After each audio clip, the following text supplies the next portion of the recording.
السلام علیکم پیارے بچوں، کیسے ہیں آپ سب؟ یقیناً آپ سب بہت اچھے ہوں گے۔ تو بیٹا آج ہم مضمون کریں گے علم کے فائدے، ٹھیک ہے؟ علم کے فائدے سارے بچے اس کو اپنی اپنی کاپیوں پہ لکھیں گے۔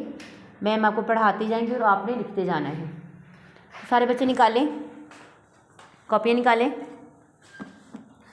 اور یہ میم نے آپ کے لیے مضمون لکھ دیا اور میم آپ کو پڑھاتی ہیں تو آپ نے ساتھ ساتھ لکھتے بھی جانا ہے۔ علم کے فائدے، علم کے معنی، یہ معنی آپ نے یہ والے لکھنے، ٹھیک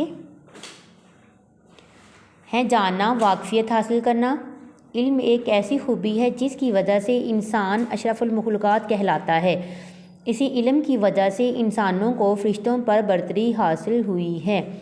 آج تک انسان نے جتنی بھی ترقی کی ہے وہ علم ہی کی بدولت ہے۔ علم سے محبت اور لگاؤ انسان کی ضرورت ہے۔ علامہ اقبال رحمۃ اللہ علیہ دعا کرتے کہ زندگی ہو میری پروانے کی صورت یا رب، علم کی شمع سے ہو مجھ کو محبت یا رب۔ اللہ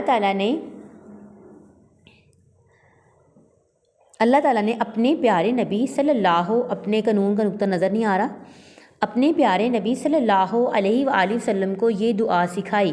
ترجمہ: اے میرے رب، ہم پڑھتے ہیں کل ربی زدنی علما، اے میرے رب میرے علم میں اضافہ فرما۔ قرآن مجید میں علم کی اہمیت اور فضیلت پر زور دیا گیا ہے۔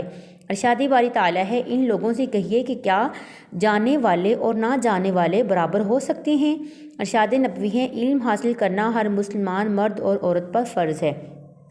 علم ہی سے انسان اللہ کو پہچانتا ہے۔ علم ہی کے ذریعے انسان اچھائی اور برائی میں تمیز کر سکتا ہے۔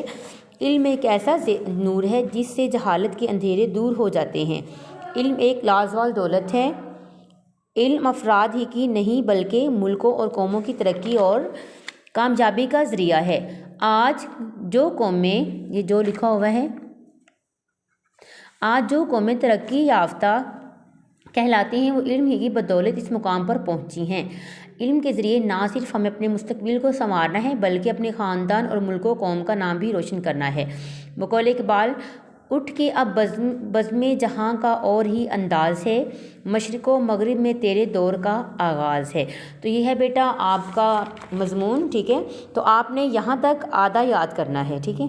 تو باقی میم پھر آپ سے سن لیں گی کہ ان لوگوں سے کہیے کہ کیا جاننے والے اور نہ جاننے والے برابر ہو سکتے ہیں؟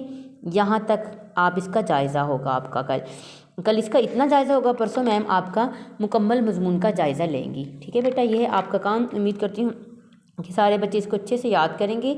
جہاں سے آپ کو سمجھ نہیں آ رہی اس کو خط کشید کرتے جائیں گے اور اسکول اوپن ہونے پر آپ استانی صاحبہ کی مدد سے اس کو دوبارہ حل کر سکتے ہیں۔ اپنا خیال رکھیں، اللہ حافظ۔